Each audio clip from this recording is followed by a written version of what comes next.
السلام علیکم دوستوں، خیریت سے ہیں؟ طبیعت صحیح ہے؟ خوش ہیں؟ اللہ کی ذات سے پوری امید ہے آپ سب سے خیریت سے ہوں گے انشاءاللہ۔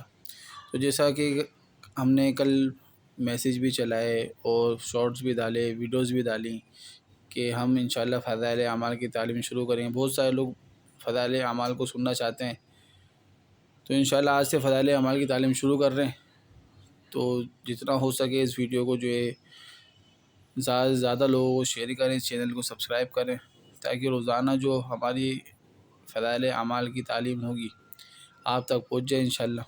تو روزانہ انشاءاللہ جو ہے ایک قصہ یا کوئی ایک حدیث پڑھ دیں گے۔ اچھا، اس کے اندر جو نا باب ہیں، اس میں حیات صحابہ ہے، فضائل قرآن ہے، فضائل نماز ہے، فضائل ذکر ہے، اور دعوت تبلیغ ہے، فضائل رمضان ہے، اور مسلمانوں کی پستی کا واحد علاج ہے۔ اس کے کچھ چیپٹرز ہیں نا، تو آپ سب یہ مجھے میسیج کر کے بتائیے گا کہ روزانہ الگ الگ چیپٹر میں سے پڑھوں، یعنی ایک دن حکایت صحابہ میں سے، ایک دن فضائل قرآن میں سے، ایک دن فضائل نماز میں سے، یا شروع سے آخر تک ایک ویڈیو چلائیں۔ تو اس کے بارے میں ذرا بتا دیجئے گا، تاکہ سننے میں آپ کو سننے میں بھی مزہ آئے، مجھے سنانے میں مزہ آئے۔ ٹھیک ہے انشاءاللہ، تو شروع کرتے ہیں۔ پہلا، اچھا تھوڑا سا نہیں، بہت زیادہ غمگین ہیں جو قصہ ہے، بہت اہتمام سے، بہت ادب سے یہ سنیے گا۔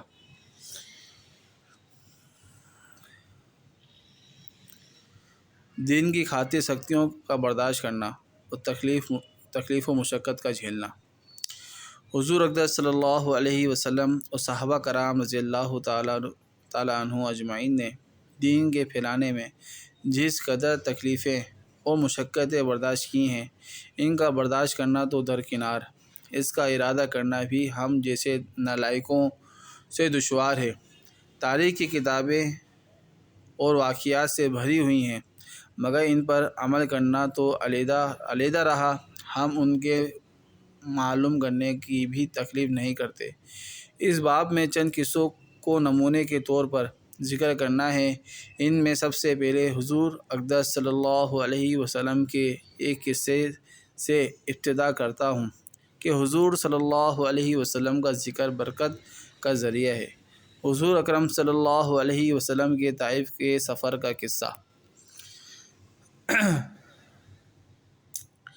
نبوت مل جانے کے بعد 9 برس تک نبی کریم صلی اللہ علیہ وسلم مکہ مکرمہ میں تبلیغ فرماتے رہے اور قوم کی ہدایت اور اصلاح کی کوشش فرماتے رہے، لیکن تھوڑی سی جماعت کے سوا جو مسلمان ہو گئی تھی، اور تھوڑے سے ایسے لوگوں کے علاوہ جو باوجود مسلمان نہ ہونے کے آپ کی مدد کرتے تھے، اکثر کفار مکہ آپ کو اور آپ کے صحابہ رضی اللہ تعالیٰ عنہ اجمعین کو ہر طرح کی تکلیفیں پہنچاتے تھے، مذاق اڑاتے تھے، اور جو ہو سکتا تھا اس سے درکنار نہ کرتے تھے۔ حضور صلی اللہ علیہ وسلم کے چاچا ابو طالب بھی انہی نیک دل لوگوں میں تھے جو باوجود مسلمان نہ ہونے کے حضور صلی اللہ علیہ وسلم کی ہر قسم کی مدد فرماتے تھے۔ 10ویں سال میں جب ابو طالب کا بھی انتقال ہو گیا تو کافروں کو اور بھی ہر طرح کھلے محال اسلام سے روکنے اور مسلمانوں کو تکلیف پہنچانے کا موقع ملا۔ حضور اقدس صلی اللہ علیہ وسلم اس خیال سے طائف تشریف لے گئے کہ وہاں قبیلے ثقیف کی بڑی جماعت ہے، اگر وہ قبیلہ مسلمان ہو جائے تو مسلمانوں کو ان تکلیفوں سے نجات ملے اور دین کے پھیلنے کی بنیاد پڑ جائے۔ وہاں پہنچ کر قبیلے کے 3 سرداروں سے جو بڑے درجے کے سمجھے جاتے تھے گفتگو فرمائی اور اللہ کے دین کی طرف بلایا اور اللہ کے رسول کی یعنی اپنی مدد کی طرف متوجہ کیا، مگر ان لوگوں نے بجائے اس کے کہ دین کی بات کو قبول کرنے یا کم از کم عرب کی مشہور مہمان نوازی کے لحاظ سے ایک نووارد مہمان کی خاطر مدارات کرتے، صاف جواب دے دیا اور نہایت بے رخی اور بد اخلاقی سے پیش آئے۔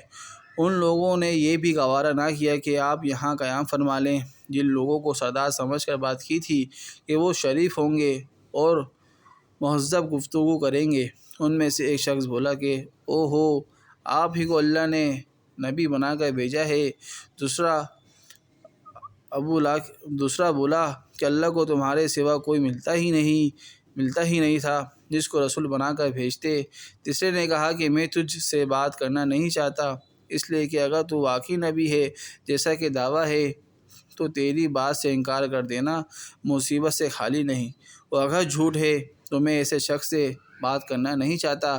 اس کے بعد ان لوگوں سے نا امید ہو کر حضور اکرم صلی اللہ علیہ وسلم نے اور لوگوں سے بات کرنے کا ارادہ فرمایا کہ آپ تو ہمت اور استقلال کے پہاڑ تھے، مگر کسی نے بھی قبول نہ کیا، بلکہ بجائے قبول کرنے کے حضور صلی اللہ علیہ وسلم سے کہا کہ ہمارے شہر سے فوراً نکل جاؤ اور جہاں تمہاری چاہت کی جگہ ہو وہاں چلے جاؤ۔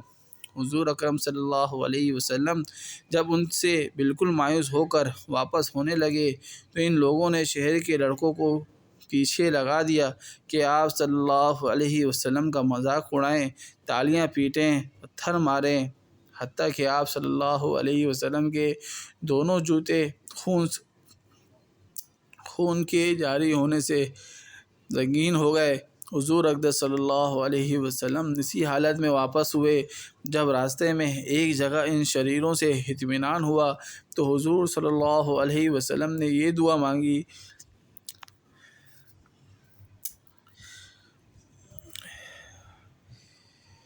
اے اللہ، تجھ ہی سے شکایت کرتا ہوں، میں اپنی کمزوری اور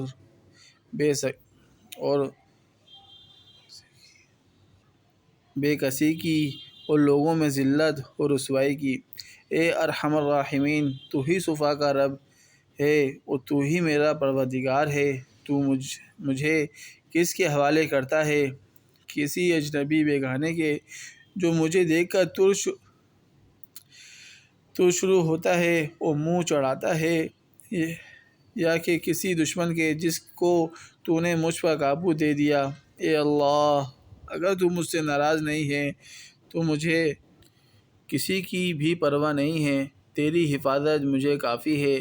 میں تیرے چہرے کے اس نور کے طفیل جس سے تمام اندھیریاں روشن ہو گئیں اور جس سے دنیا اور آخرت کے سارے کام درست ہو جاتے ہیں، اس بات سے پناہ مانگتا ہوں کہ مجھ پر تیرا غصہ ہو یا تو مجھ سے ناراض ہو۔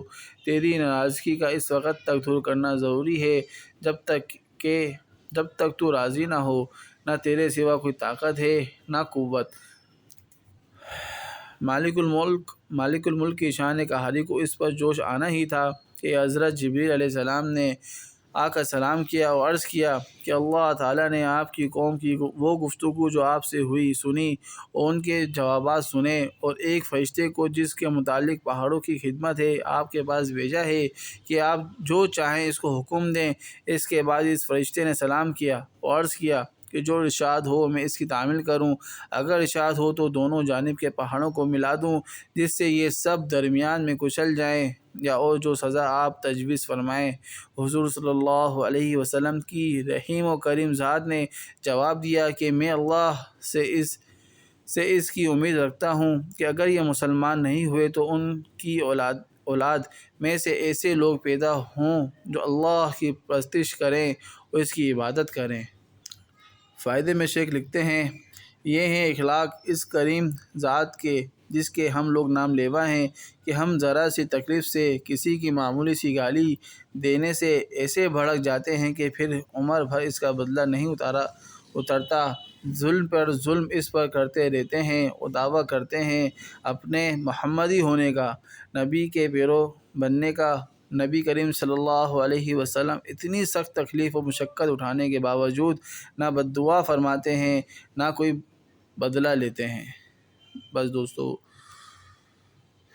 یہ ہیں ہمارے نبی کے واقعات، ہمارے صحابہ کے واقعات، آگے بھی آئیں گے۔ بہت سارے ایسے واقعات ہیں جس میں دل پھٹنے کو ہو جاتا ہے، دل جو ہے نا آنسوؤں سے روتا ہے۔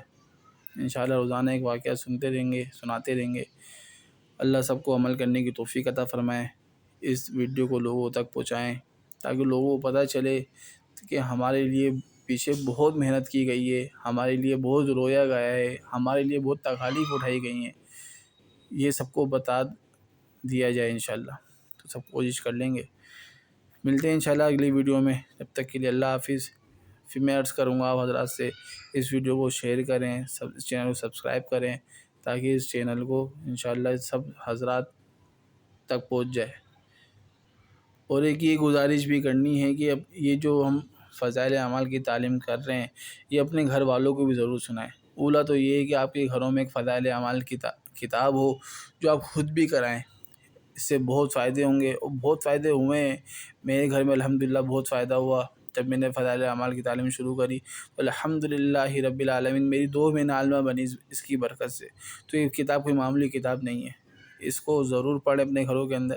اگر نہیں پڑھ سکتے تو انشاءاللہ ہم نے یہ جو شروع کرا ہے سلسلہ، تو اسی سے اپنے گھر والوں کو، اپنی ماں بہنوں کو، اپنے بیوی بچوں کو بھی لگا کے دیں، تاکہ وہ سنیں سمجھیں، اس سے بہت فائدہ ہوگا انشاءاللہ۔ جزاک اللہ، السلام علیکم۔